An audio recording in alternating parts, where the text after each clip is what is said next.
Hello बच्चों, स्वागत है आपका अपने यूट्यूब चैनल यूवी क्लासेस पर। आज हम वापस 10th की साइंस के अंदर थर्ड पार्ट जो कि हमारा आज का थर्ड लेक्चर होगा उसके साथ बात करेंगे। जैसा कि आप लोगों ने देखे भी होंगे जो आज नए इस चैनल पर, वो पहले ऑब्जर्व कर लें। हमने 2 पार्ट पहले लेसन देख चुके हैं 10th की, हम 2 लेक्चर बना चुके हैं। फर्स्ट लेक्चर मैंने आपको इलेक्ट्रिक करंट और इलेक्ट्रिक चार्ज के बारे में बताया था और सेकंड लेक्चर के अंदर मैंने आपको इलेक्ट्रिक पोटेंशियल और इलेक्ट्रिक पोटेंशियल डिफरेंस के बारे में बताया था। आई होप सो आपको अच्छे से समझ में आया होगा। मैंने बहुत बेसिक से एक्सप्लेन करने की कोशिश की थी और बाकी जो आपके डाउट हो या कोई भी आपकी कैसी भी क्वेरीज हो या जैसा भी आपको रेस्पॉन्स लगे वो आप कमेंट सेक्शन में रिप्लाई जरूर किया करें। ठीक है, आज हम इसके थर्ड लेक्चर यानी कि जो हमारे साइंस है 10th की, उसके अंदर फिजिक्स एक इंपॉर्टेंट जो पार्ट होता है उसके अंदर एक चैप्टर है आपके इलेक्ट्रिक करंट। जैसे कि मैंने हेडिंग भी डाली इलेक्ट्रिक करंट, आज उसका हमारा लेक्चर थर्ड होगा। तो लेक्चर फर्स्ट और सेकंड हम देख चुके हैं। इसके आगे अगर मैं कंटिन्यूस बात करूं तो लेक्चर थर्ड के अंदर आज हम क्या बात करेंगे, आज हम पढ़ेंगे इसके अंदर कुछ तो सिंबल, इलेक्ट्रिसिटी पढ़ने के लिए जो सिंबल्स काम में लिए जाते हैं जिस हिसाब से इलेक्ट्रिक सर्किट बनाया जाता है उसके बारे में, और ओम्स लॉ के बारे में। बहुत इंपॉर्टेंट लॉज है।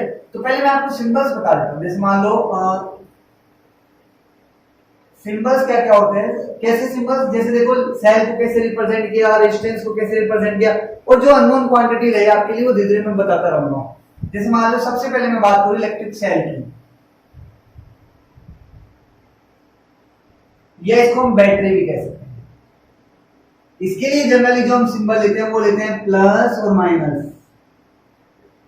देखो ये जो लाइन, बड़ी लाइन है, एक छोटी लाइन एक बड़ी लाइन, इनके बीच में गैप कोई ज्यादा नहीं होता, बहुत कम गैप होता है।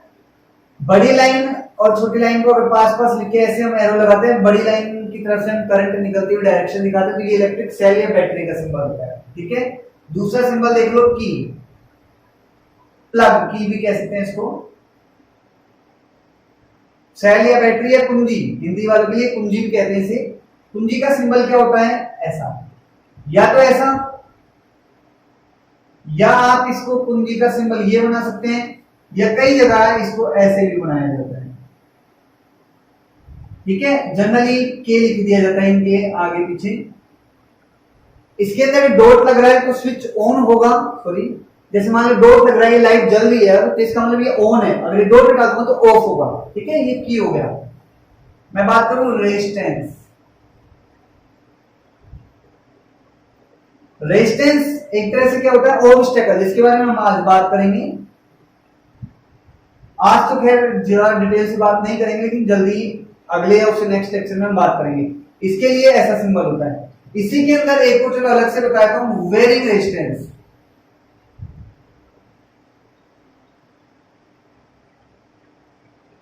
जिसको आप रियोस्टेट भी कह सकते हो, या हम कह सकते हैं करंट या वोल्टेज कंट्रोलिंग डिवाइस। जो हम बनाते हैं वो जनरली कैसे बनाते हैं, या तो ऐसे। ठीक है, और जो रियोस्टेट जो सिंबल काम में लिया उसके लिए हम जनरली ऐसा सिंबल काम में लेते हैं। मतलब वही है, कोई दिक्कत नहीं है। इसके लिए जनरली हम काम में लेते हैं RH। ठीक है, बात समझ में आ रही है। Volt meter, an electronic device which is used to measure the electric current, voltage, मतलब पोटेंशियल, करंट नहीं, उसके लिए एमीटर आएगा। an electronic device which is used to measure potential, इसका सिंबल या तो V लिख दो, एक तरफ प्लस एक तरफ माइनस, या फिर ऐसे एरो लगा दो और उसके ऊपर V लिख दो। ये ऑलवेज पैरेलल में कनेक्ट होता है, रेजिस्टेंस के पैरेलल में कनेक्ट होता है। कैसे होगा अभी बताऊंगा आपको आगे।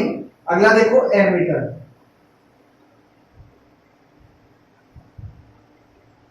ये भी एक मीटर डिवाइस है, एपरेटस है, इंस्ट्रूमेंट है, जो कि क्या यूज होता है, कहां यूज होता है, करंट को मेजर करने के लिए। सेम सिंबल ऊपर वाले, केवल V की जगह A।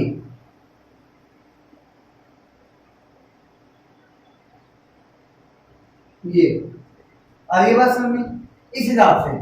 ठीक है, और कोई अगर आपके सिंबल हो तो आप मुझे बता देना। जैसे एक है आपके बल्ब, बल्ब कोई ज्यादा बड़ा कोई सिंबल नहीं है, आप इसको ऐसे करके बना सकते हैं। ठीक है, ये आपके एक बल्ब का सिंबल हो गया। कई जगह इसको ऐसे भी बना लिया जाता है, ये बल्ब की शेप में। ठीक है, आ रहा होगा आपको समझ में। ये थोड़ा सा ऐसे यहाँ पे गोल सा नाम है, ये बल्ब हो गया। और अगर आपको कोई डिवाइस का सिंबल नहीं समझ में है वो आप मुझे बता देना, मैं आपको बता दूंगा। अभी आप इसे नोट कर लो। ये क्या होता है देखो, बैटरी या बल्ब, कुंजी या की, या स्विच भी कह सकते हैं, जो हमारा स्विच होता है, स्विच, कुंजी, की, प्रतिरोध, इसको हिंदी में कहते हैं प्रतिरोध। वैरिंग मतलब परिवर्ती प्रतिरोध या धारा नियंत्रक, इसका हिंदी अर्थ होता है धारा नियंत्रक, इसका मतलब परिवर्ती प्रतिरोध। वोल्टमीटर का वोल्टमीटर, एमीटर का एमीटर, बल्ब का बल्ब। आप सब समझदार हो, नोट कर लो फटाफट, बहुत इंपोर्टेंट है, काम आएगा ये।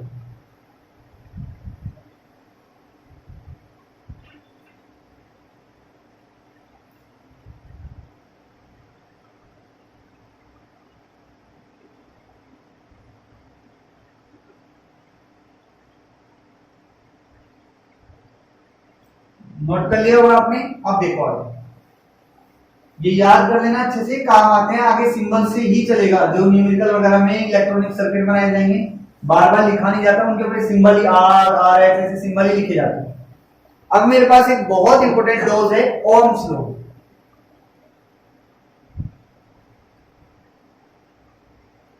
ओम्स लॉ, वोल्टेज और करंट के बीच में जो रिलेशन वाला लॉज होता है वो ओम्स लॉ होता है। जॉर्ज साइमन ओम नाम के, जॉर्ज साइमन ओम नाम के जो साइंटिस्ट थे, उन्होंने ये लॉ दिया था। उन्होंने क्या कहा, इसको ध्यान समझो। देखो मैं सिंबल में बात करूंगा, इलेक्ट्रॉनिक सर्किट बना रहा हूं। उन्होंने कहा एक रेजिस्टेंस लो, आप ले लिया। मैंने आपको कहा था रेजिस्टेंस के पैरेलल में वोल्टमीटर लगता है, एक वोल्टमीटर लगाओ, मतलब वोल्टेज मेजर के लिए। यहां एक सेल जोड़ दिया, ये बैटरी जो भी हमने कहा था, बी या ई लिख सकते हैं, इसे आर लिख सकते हैं।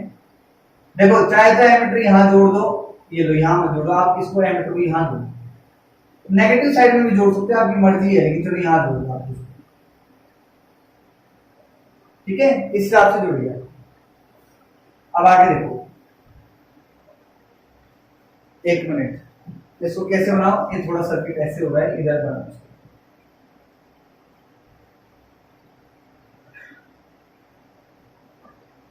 यहां पे की लगा दो, यहां पे रियोस्टेट लगा दो, ऐसा होगा। अब मैंने क्या कहा, प्लस की तरफ से करंट जाएगी, इसको आरएच का, ये आरएच कंट्रोलिंग डिवाइस है। अब ये एमीटर है और ये वोल्टमीटर है। देखो प्लस से जा रहा है तो ये वाला एंड प्लस हो गया, और ये वाला क्या हो गया, माइनस हो गया। इधर आ गए तो ये वाला प्लस हो गया और ये वाला क्या हो गया, माइनस हो गया। ठीक है, अब देखो क्या कहता है ये, प्लस से गए तो यहाँ पे मान लो इसके अंदर से आई करंट जा रही है, इधर से आई करंट जा रहा है। चलिए, आर का मतलब लोड, रेजिस्टेंस। जैसे मान लो आपने पंखा चलाया, ये पंखा छोड़ो, देखो मोस्टली सबने देखा होगा, जनरली हमारे घरों में जो पानी की मोटर होती है उसका जो स्टार्टर आता है, आपने देखा होगा, पानी की बोरिंग वगैरह जो होती है उसका स्टार्टर आता है। आप देखना, अगर नहीं देखा तो उसके साइड में दो मोटे मोटे मीटर लगे होते हैं, एक वोल्ट, एक के ऊपर बी लिखा होगा, एक के ऊपर ए लिखा होगा।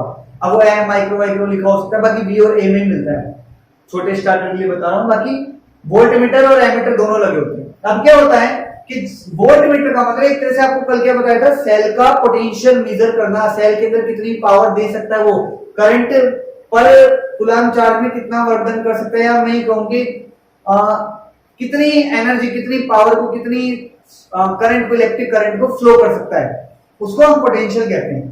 तो इसका मतलब क्या हुआ, सेल जो हमारे पास ई है, यहां से मान लो करंट यूं घूम के इसमें से जा रही है। अब ये हमारे पास बैलेंस करने के लिए होता है कि हमें कितनी करंट इसके अंदर से फ्लो करनी है। तो इसका मतलब मैंने ये सेल लगाया, तो ये सेल रेजिस्टेंस के दोनों एजेस पे आ गया, दोनों एंड पे आ गया, और इसके पोटेंशियल को कौन मेजर कर रहा है, वोल्टमीटर।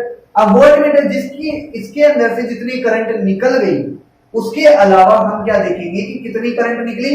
मतलब अब सीधी बात, आप इस बात को ऐसे समझिए भाई, जितना सेल का पोटेंशियल होगा उतनी ज्यादा करंट होगी। कैसे, ध्यान से देखो, पहले ओम्स लॉ का स्टेटमेंट ये कहता है, according to this law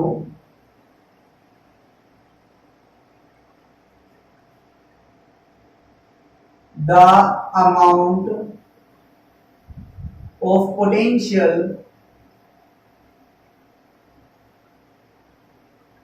potential difference applied at both ends of wire, इसको मैं कंडक्टर भी लिख सकता हूं, बट जरूरी नहीं वायर ही हो, कोई शीट वगैरह कंडक्टर भी हो सकता है। वायर या conductor is directly proportional to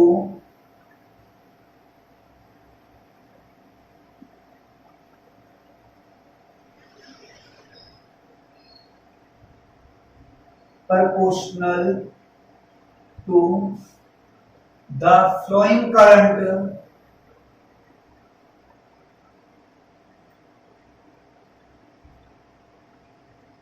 through conductor if the external factor में कह सकता हूं या जैसे इफ द टेम्परेचर या फिजिकल स्टेट। देखो एक वर्ड आप काम में लेते हो फिजिकल स्टेट, आपकी अकॉर्डिंग में बात करूं, आप इसको बहुत आसानी समझोगे। If the physical state as temperature, area, length और मटेरियल, लेंथ और material of the conductor remain same.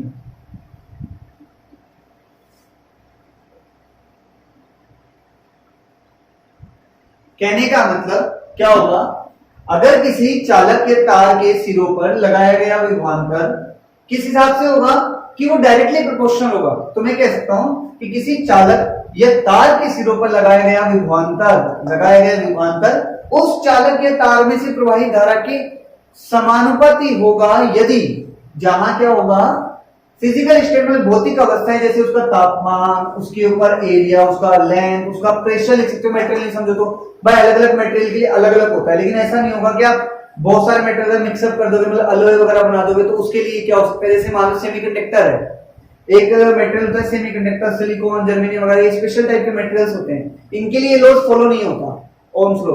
तो मटेरियल भी कह सकते हैं, प्रेशर भी कह सकते हैं कि तापमान, क्षेत्रफल, लंबाई आदि जो भौतिक इसके जो बाह्य जो घटक होते हैं, अगर उनको हम क्या कर दें, कांस्टेंट रखे तो, यानी सेम रखे तो, रिमेन सेम या कांस्टेंट। आगे बात समझ में, that is V proportional I। तो अब V प्रोपोर्शनल I में क्या है, डायरेक्टली प्रोपोर्शनल मतलब समानुपाती होता है। प्रोपोर्शनल का मतलब यहां से प्रोपोर्शनल साइन हटाओ तो एक कांस्टेंट आता है, कांस्टेंट आता है R। Here R is a constant. अभी आप कांस्टेंट ही लिखो, मैं बता रहा हूं आगे क्या है। तो यहां से अगर मैं R बराबर देखूं तो क्या आ रहा है, V अपॉन I और V बराबर IR। जनरली हम ओम्स लॉ को V बराबर IR के रूप में जानते हैं। अब यहां पे लिख सकते हो that is known as resistance of the conductor या मटेरियल। कंडक्टर या मटेरियल का क्या कहलाता है, प्रतिरोध, मतलब रेजिस्टेंस। रेजिस्टेंस मतलब ऑब्स्टेकल, कि किसी चीज के फ्लो के अंदर जो भी ऑब्स्टेकल आता है, जैसे रोड के ऊपर जो ब्रेकर आता है, भाई अगर आप रोड पे चल रहे हो वो ब्रेकर आता है, तो एक तरह से वो ब्रेकर उस रोड के ऊपर रेजिस्टेंस का काम करेगा। मान लो एक प्लेन रोड है, तो प्लेन रोड को वायर कंसीडर करो, हम लोग चल रहे हैं, बाइक चला रहे हैं, जितने भी व्हीकल्स चल रहे हैं, मान लो वो लोग क्या कर रहे हैं, वो उसके अंदर चार्ज फ्लो हो रहा है, बहते हुए लोग हैं, बहते हुए व्हीकल्स के थ्रू चल रहे हैं, तो एक तरह से मान लीजिए चार्ज फ्लो हो रहा है, तो करंट फ्लो एक तरह से हम ये कहते हैं रोड बह रहा है, रोड फ्लो हो रहा है। तो इसका एक्सक्यूज मी, रोड बह रहा है या फ्लो हो रहा है, तो इसका मतलब क्या हुआ, अब उसके ऊपर अचानक ब्रेकर आ जाए तो हम स्पीड स्लो नहीं पड़ती, मतलब रेजिस्टेंस आ गया, रुकावट आ गई। तो रेजिस्टेंस क्या होता है, किसी भी करंट फ्लोइंग जो वायर होता है, कंडक्टर होता है, उसके फ्लो में जो रुकावट होती है, रेजिस्टेंस ऑब्स्टेकल्स होता है, उसे हम क्या बोलते हैं, रेजिस्टेंस बोलते हैं। अगर मैं इसकी डायमेंशंस बनाऊं, ऐसा यूनिट की बात करूं, ये यूनिट की बात करूं, तो आप क्या देख सकते हो, केवल आर की बात करूं मैं, चलो ऐसे लिखो आर, रेजिस्टेंस क्या होगी, वोल्ट। पोटेंशियल को किसमें मेजर करते हैं, वोल्ट में, और करंट को किसमें मेजर करते हैं, याद करो एम्पियर में, तो वोल्ट अपॉन एम्पियर। मैंने क्या बताया, ओम्स लॉ है, जॉर्ज साइमन ओम का जो नाम था उसके अकॉर्डिंग इसके लिए सिंबल ओम भी काम लिया, इसके असाइनमेंट क्या काम मिली, इसका मतलब क्या मतलब निकल गया, 1 वोल्ट अपॉन 1 एम्पियर या 1 वोल्ट अपॉन एम्पियर बराबर 1 ओम। और ओम का जो सिंबल होता है वो होता है ये। एक तरह से रुकावट जो है, बाधा जो आ रही है, ऑब्स्टेकल्स जो आ रहा है, उसको हम ओम कह रहे हैं। क्यों कह रहे हैं? खुद सोचो, कोई रुकावट आती है, कोई प्रेशर है, हम क्या बोलते हैं जनरली? ओम नमः शिवाय। ओम मतलब रुकावट पे ओम याद आता है ना, तो रुकावट यानी रेजिस्टेंस का मतलब क्या हो गया? ओम। ऐसे याद रखो, रुकावट आई हम बोलते हैं ओम नमः शिवाय, ए भगवान ओम, तू ही ओम है, तू ही। तो वही चीज ओम, ठीक है, इसका सिंबल ये आ गया। अगली बात समझ में? अब देखो, तो मैं कह सकता हूं कि अगर मैं यहां से 1 ओम की डेफिनेशन आपसे बनवाऊं कि डेफिनेशन ऑफ 1 ओम, ये क्या होगा? अब तो आपको बनाना आ गया होगा, मैं हमेशा बनाना सिखाता हूं आपको कि 1 ओम चाहिए तो सामने वाले राशि को 1 1 कर दो, क्वांटिटी को 1 1 कर दो। 1 वोल्ट अपॉन 1 एम्पियर, तो इसका मतलब मैं लिखूंगा if potential V equals to 1 volt and current I equals to 1 ampere, then R equals to 1 V upon 1 A, which is equals to 1 ohm. That is, क्या मतलब निकला? If the applied potential at the end या edges of the conductor is 1 volt and 1 ampere current is flowing through the conductor, then the value of resistance will be 1 ohm. क्या मतलब निकला? If the potential difference at ends of any conductor is 1 volt, then and flowing current is 1 ampere, then resistance of that conductor will be 1 ohm. आगे बात समझे? कुछ अगर हो सकता है आपको थोड़ा बहुत कम ज्यादा दिख रहा हो तो आप लोग, मैं बोल रहा हूं, आप उसके साथ साथ भी लिख सकते हो। ठीक है, समझ में आ गया कि अगर किसी कंडक्टर के एजेस पर, एंड पर, सिरों पर लगाया गया पोटेंशियल डिफरेंस यानी विभवांतर 1 वोल्ट हो, 1 वोल्ट हो, और उसके अंदर से फ्लोइंग करंट का अमाउंट कितना हो? 1 एम्पियर हो। कितना? 1। तो आप देख सकते हो 1 by 1 equals to 1 होता है। Then the resistance of that conductor will be 1 ohm. Very easy, समझ में आ रहा है? ये 1 ओम की डेफिनेशन हो गई, या आपके ओम्स लॉ का डेरिवेशन हो गया। ठीक है, वी प्रोपोर्शनल आई मतलब क्या निकला कि अगर किसी चालक के सिरों पर लगाया गया विभवांतर 1 ओम हो, क्या कहा मैंने? आप लिख लेना हिंदी मीडियम वाले बच्चे कि अगर किसी चालक के सिरों पर लगाया गया विभवांतर 1 ओम हो तथा उस चालक में प्रवाहित धारा 1 एम्पियर हो, तो उस चालक का प्रतिरोध 1 ओम होगा। समझ में आ गई बात आपको? आराम से इसको नोट कर लो फटाफट।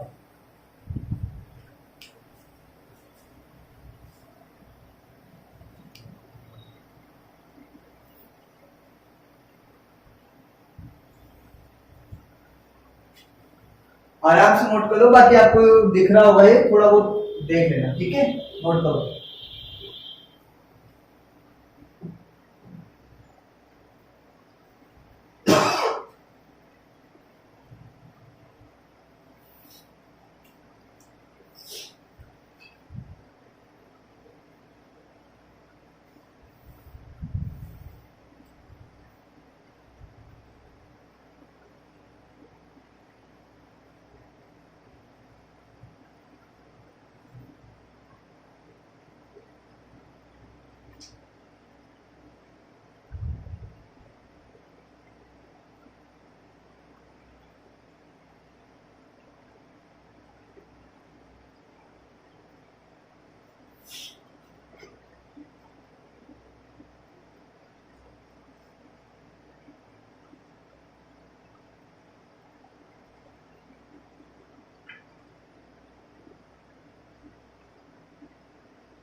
हो गया? नोट कर लिया होगा आपने? अब देखो आगे। देखो कुछ बच्चे क्या हैं, आप पूरी वीडियो नहीं देख रहे हैं ढंग से, वो स्किप करके देख रहे हैं। तो मैं बता दूं आपको कि बीच बीच में मैं आप लोगों के लिए हिंदी वर्ड इसलिए बोल रहा हूं। देखो इंग्लिश मीडियम वालों को हिंदी मीडियम से सपोर्ट मिलता है समझने में, और हिंदी मीडियम वालों को इंग्लिश मीडियम से सपोर्ट मिलता है, ठीक है। तो आप कोई भी चीज अगर ऐसा नहीं है कि कोई वर्ड इंग्लिश में बोला तो उसको हिंदी में नहीं बोल रहा है, कोई हिंदी में बोला तो उसको इंग्लिश में नहीं बोल रहा। मोस्टली मैं सभी के हिसाब से लेके चल रहा हूं, तो आप आराम से बनाएं, इसको पढ़ें, समझ में आ जाएगा, ऐसी कोई बात नहीं है। नहीं आए तो आप मुझे कमेंट सेक्शन में जरूर रिप्लाई करें कि सर ये प्रॉब्लम रही, मैं आपको उसका भी सॉल्यूशन करके दूंगा।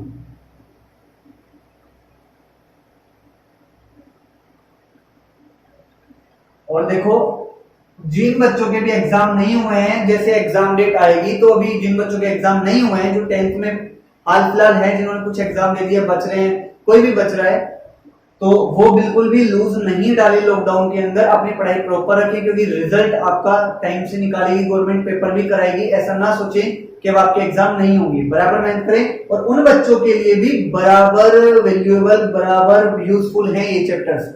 अभी 2 या 3 दिन के अंदर आपका चैप्टर पूरा हो जाएगा, 2-3 क्लासों के अंदर, लास्ट 5-6 क्लास के अंदर हो जाएगा, तीसरा चल रहा है, 2-4 क्लास और लगी और ये चैप्टर पूरा। तो आप सब लोगों के लिए इक्वली यूजफुल है, जो पहली बार पढ़ रहे हैं उनके लिए तो है ही है, और जो एग्जाम देने जा रहे हैं उनके लिए भी आप देखिए, आपके बहुत सारे कॉन्सेप्ट यहां में क्लियर कर दूंगा। अब आपके आगे का टॉपिक है वेरिफिकेशन ऑफ ओम्स लॉ, या मैं कह सकता हूं कि practically method of Ohm's law, या प्रैक्टिकली मेथड ही मान लो, practical view of Ohm's law, ठीक है। प्रैक्टिकली कैसे पॉसिबल है, कैसे हम देख सकते हैं। तो सीधी बात, इसके लिए हमें क्या लिखना है कि हमने एक कंडक्टर लिया, ठीक है, एक हमने कंडक्टर लिया आर रेजिस्टेंस, जिसको हमने बताया है, और वो क्या है हमारा ए बी लिया है हमने। आ रही बात समझ में, हमने क्या ले लिया, ए बी एक लोड रेजिस्टेंस का लोड था, और यहाँ पे अच्छा ए बी मत मानो, तो ए मैं कंसीडर कर चुका हूँ, पी बी कर दो, कोई दिक्कत नहीं है, पी बी कर दो। एक रेजिस्टेंस लिया पी बी, जिसको वोल्टमीटर के साथ पैरेलल में कनेक्ट करने के बाद इसको लोड को रियोस्टेट की और सेल और एमीटर के through as according to the diagram क्या कर दिया, कनेक्ट कर दिया, जहां पे एमीटर क्या था, सीरीज में था, सेल आपके सामने है, की भी है और रियोस्टेट भी आपके पास है, ठीक है। तो सबसे पहले हम क्या करते हैं, रियोस्टेट को वैरी कराते हुए, रियोस्टेट को वैरी कराते हुए इसके अंदर क्या करते हैं, वैल्यू ऑब्जर्व करते हैं कि सेल से हम कितनी पावर निकालेंगे। उसका मतलब जितनी पावर यहां से निकालेंगे तो फ्लो करंट तो इससे मेजर हो जाएगी, और इसका जो पोटेंशियल अप्लाई होगा वो यहां से मेजर हो जाएगा। मतलब सेल को कंट्रोल करने वाले डिवाइस, जैसे आपने देखा होगा फैन के अंदर रेगुलेटर लगा हुआ आता है, हम रेगुलेटर घुमाते हैं धीरे धीरे तेज हो जाता है, फिर धीरे, इसका मतलब हमने थोड़ा सा 1 नंबर पे किया तो उसका 1 नंबर का अकॉर्डिंग पोटेंशियल गया, उतनी करंट गई तो फैन धीरे चला। थोड़ा सा और बढ़ाया तो रेगुलेटर के अंदर क्या हुआ, थोड़ा सा और वैल्यू बढ़ी, 1 की जगह 2 हुआ, फैन और तेज हो गया। 3 करा तो 3 के अंदर पोटेंशियल और बढ़ा तो करंट और बढ़ी। समझ में आ रहा है? तो इसका मतलब वही चीज है, रियोस्टेट भी एक टाइप का वही चीज है, करंट कंट्रोलिंग डिवाइस, या कह सकते हो वोल्टेज कंट्रोलिंग डिवाइस, या वेरी रेजिस्टेंस डिवाइस कह सकते हो। तो मैंने यहां से शुरू में इसको एडजस्ट किया, एडजस्ट करते हुए मैंने मान लो वोल्ट मीटर के अंदर देखा कि मेरे पास कुछ भी आ रहा था, V1 मान लो, 1 वोल्ट, 2 वोल्ट, 3 वोल्ट, 4 वोल्ट। अब नंबर लिखने की बजाय भाई अलग अलग, कोई मान लो कोई बुक वाला 1 2 3 4 5 6 से ले रहा होगा, कोई बुक वाला 2 4 5 7 से ले रहा होगा, किसी से भी ले सकता है। मैं अगर यहाँ पे V1 लूंगा तो यहाँ पे I1 मिलेगा मेरे को, इसके अंदर कुछ ना कुछ मेजरमेंट मिलेगा। फिर इसको और बढ़ाऊंगा, जैसे 1 नंबर की जगह 2 नंबर पे कर दिया रेगुलेटर को, तो V2 आ गया और यहाँ पे I2 आ गया, यहाँ पे V3 आ गया, यहाँ पे I3 आ गया, V4 आ गया, I4 आ गया। अगर मैं इस हिसाब से ग्राफ ड्रॉ कर लूं, सॉरी इस हिसाब से इनकी रीडिंग्स ले लूं, इनको मेजर कर दूं और एक ग्राफ ड्रॉ करूं किस किस के बीच में, ये मैंने पोटेंशियल मान लिया, ठीक है, 1 मिनट, tan थीटा भी, हाँ सॉरी, यहां पे करंट मान लिया, क्योंकि I, ऐसी कोई बात नहीं कि इसमें V नहीं कंसीडर कर सकते, लेकिन फिर उसके अंदर 1/R निकलेगा, वो आगे की बात है, आपको बताऊंगा। यहाँ पे पोटेंशियल कंसीडर कर लिया V, ठीक है, वोल्ट का मतलब, और ये एम्पियर के अंदर चल रहा है, ठीक है। अब देखो जैसे मैंने यहाँ पे V1, V2, V3, V4, V5 ऐसे में रीडिंग लेता गया, तो यहां पे इसके अकॉर्डिंग मेरे को मान लो I1, I2, I3, I4 और I5 ये रीडिंग मिली। अब मैंने मान लिया ये 1 है, ये 2 है, ये 3 है, ये 4 है और ये 5 मैंने कंसिडर कर लिया। तो ओम्स लॉ ये कहता है कि जितना वोल्टेज यहां से मेजर फ्लो करोगे उतना ही करंट फ्लो होगा। जितना पोटेंशियल को अप्लाई करोगे, मतलब परमिशन ग्रांट करोगे कि आप दे रहे हो उसको परमिशन की इतना ज्यादा पोटेंशियल अप्लाई कर रहे हो कंडक्टर के एजेस पे, उतना ही करंट जाएगा। कहने का मतलब अगर इन दोनों को मिलाओगे तो ऐसा पॉइंट मिलेगा, यहां से इन दोनों को मिलाओगे तो ऐसा पॉइंट। अगर मैं स्ट्रेट लाइन देखूं तो यहाँ पे एक स्ट्रेट लाइन मेरे को मिलेगी। ये जो स्ट्रेट लाइन होती है ये आपके ओम्स लॉ का वेरिफिकेशन है। अगर आपने एक्सपेरिमेंट किया है और वहां पे आपको स्ट्रेट लाइन मिल रही है तो आप कह सकते हो कि ओम्स लॉ जो है वो क्या हो रहा है, आपका वेरीफाई हो रहा है। आगे बात समझे, देखो सीधे सी बात है, इसकी छोटी सी बात अगर मैं अपने घरेलू हिसाब में, मारवाड़ी हिसाब में बताऊं तो ऐसा मानो हमारे घरों में आप बच्चे लोग अपने मम्मी या पापा से आपने सुना होगा कहावत, या किसी से सुनी होगी, नहीं पूछना। हमारे घरों में कहावत होती है कि कुछ खाना पक रहा है, कोई हलवा वगैरह बन रहा है, कोई खीर वगैरह बन रही है, तो सीधी बात जितना गुड़ डालोगे उतना मीठा होगा। हमने सुना है नहीं बात कि जितना गुड़ डालोगे उतना मीठा होगा। और नहीं सुना तो खुद सोचो, शिकंजी बनाई है आपने, ठीक है, नींबू की शिकंजी बनाई है, उसके लिए जितनी चीनी डालोगे उतना मीठा होगा। तो सीधी बात ये चीनी तो है पोटेंशियल, कल ही बताया था, लड़ रहे हैं तो मैंने क्या बताया कि पोटेंशियल पुदीना ताकत, तो जितनी ताकत उतना हमला करोगे। तो वही बात, जितना पोटेंशियल उतनी ताकत, उतना एक ताकत, तो जितना गुड़ डालोगे उतना मीठा होगा, जितना गुड़ डालोगे उतना मीठा होगा। समझ में आ गई बात? ये वेरिफिकेशन ऑफ ओम्स लॉ है। मैंने बहुत बेसिक उठाने की कोशिश की है, तो इसलिए इसको कोशिश करो समझने की।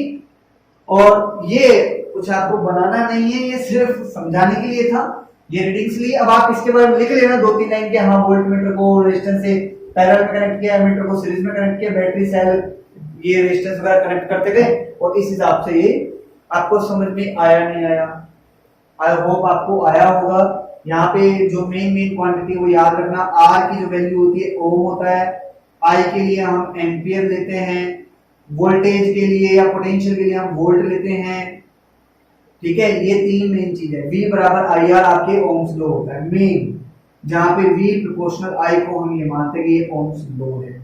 समझ में आ गई बात? ये समझ में आ गई कि इसे राइट डाउन कर ले, बहुत इंपॉर्टेंट कर्व है। 1 2 3 4 5 आप देखना चाहो तो देख रहे हैं, तो यहाँ भी 1 2 3 4 5 1 V 1 V 2 3 चलने दो, और यहाँ पे लिख देना V प्रोपोर्शनल I, इसका मतलब ये ओम्स लॉ को वेरीफाई कर रहा है। लेकिन याद रखना ये स्टैंडर्ड लॉ नहीं है कि दुनिया की हर चीज पे अप्लाई होगा, सभी कंडक्टर्स पे भी अप्लाई नहीं होता।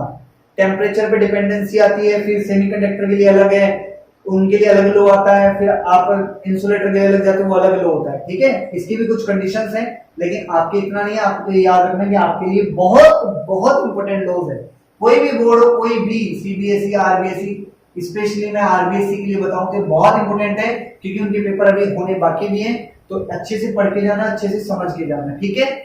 अब इसके हम आप क्वेश्चंस करना, मुझे कमेंट सेक्शन में प्लीज बताना। आप कमेंट सेक्शन में रिप्लाई नहीं करते तो मेरा मन ऐसा करता है कि बच्चों को शायद कम समझ में आ रहा है, तो मैं बनाऊं नहीं बनाऊं वो चक्कर है। तो आप लोग थोड़ा सा मुझे मोटिवेट करने के लिए या मुझे थोड़ा सा सपोर्ट करने के लिए आप कमेंट सेक्शन में बताएं, अपने फ्रेंड्स वगैरह को भी शेयर करें और ज्यादा से ज्यादा इसको लाइक करें। थैंक यू वेरी मच दोस्तों, आज के लिए बच्चों इतना ही, ठीक है। इसको अच्छे से पढ़ना, इसके बारे में हम कल डिटेल से बात करेंगे और आगे मतलब इसके क्वेश्चंस न्यूमेरिकल वगैरह क्या है। और अगला जो आपके टॉपिक आएगा रेजिस्टेंस आएगा, बहुत इंटरेस्टिंग टॉपिक है रेजिस्टेंस भी, उसकी डिपेंडेंसी, उसका सीरीज ऑर्डर, उसका पैरेलल ऑर्डर, उसके क्वेश्चंस कैसे होते हैं, ये सब कॉन्सेप्ट हम कल उठाएंगे। आज के लिए इतना ही दोस्तों, उतार दो। Thank you very much.